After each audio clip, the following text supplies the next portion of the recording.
Videos देखने के लिए सब्सक्राइब करें जनसत्ता.com, बेल आइकन दबाकर पाएं लेटेस्ट नोटिफिकेशंस। हमने राष्ट्रवाद, सुशासन और विकास को मुद्दा बनाया था। प्रदेश के अंदर उससे पहले वंशवाद और परिवारवाद की जो राजनीति थी, वह न केवल वंशवाद और परिवारवाद को बढ़ावा देकर के प्रदेश के लोगों को का शोषण कर रही थी, यहाँ के गरीबों का, यहाँ के किसानों का, यहाँ के नौजवानों का, बल्कि असुरक्षा का भी एक माहौल प्रदेश के अंदर था। हर तीसरे दिन प्रदेश में एक दंगा होता था। विकास, जब दंगे होंगे, कर्फ्यू लगेगा तो विकास स्वतः ही रुक जाएगा, और जब बेईमानी और भ्रष्टाचार जीन का हिस्सा बन जाएगा तो स्वाभाविक रूप से सुशासन के लक्ष्य को आप दूर दूर तक प्राप्त नहीं कर सकते। ये परिवारवादी, वंशवादी लोग यही करते थे उत्तर प्रदेश के अंदर।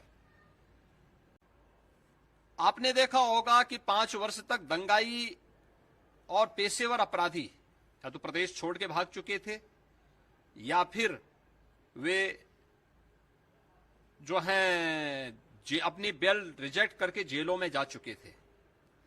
लेकिन जैसे चुनाव की सुगबुगाहट हुई, समाजवादी पार्टी की पहली सूची किन लोगों को, सहारनपुर के दंगाई, मुजफ्फरनगर के दंगाई, कैराना में हिंदू व्यापारियों के पलायन के लिए जिम्मेदार अपराधियों को, बुलंदशहर और स्याना में, लोनी तक में जिन प्रकार के लोगों को इन्होंने टिकट दिया है, ये चीजें दिखाती हैं कि अपनी आपराधिक मानसिकता, तमंचावादी मानसिकता और माफियावादी मानसिकता से ये राजनीतिक दल, समाजवादी पार्टी हो या कांग्रेस हो, ये उभर नहीं पाई हैं।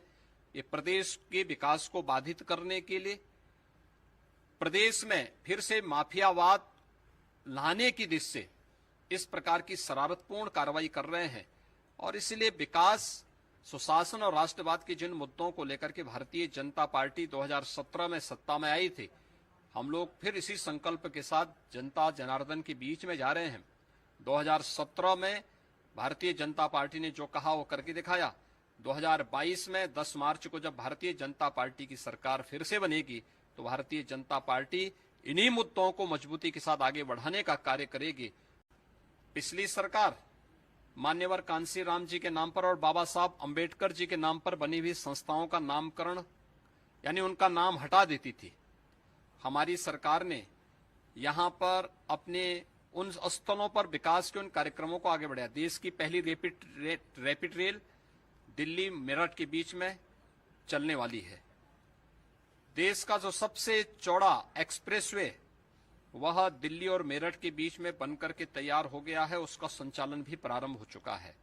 यानी जिस दूरी को 3 से 4 घंटे लगते थे, आज मात्र 40 मिनट में उस दूरी को तय किया जा रहा है।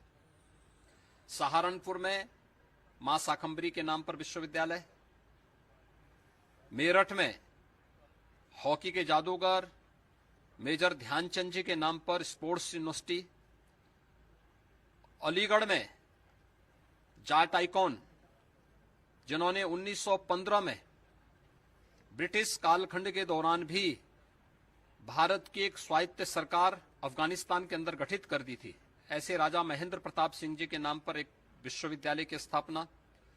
एशिया का सबसे बड़ा एयरपोर्ट इसी जनपद में, जेवर में हम लोग स्थापित कर रहे हैं।